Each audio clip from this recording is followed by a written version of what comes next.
Deklarata e europarlamentarit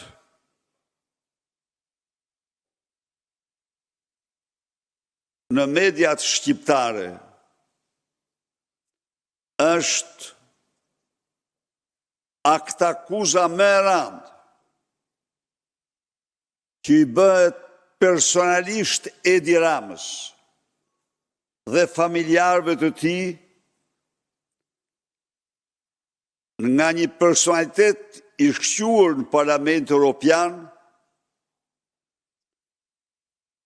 i cili shprehet se po ndjekim parat. Rikujton pra parimin e kapjes së mafjes duke ndjekur parat.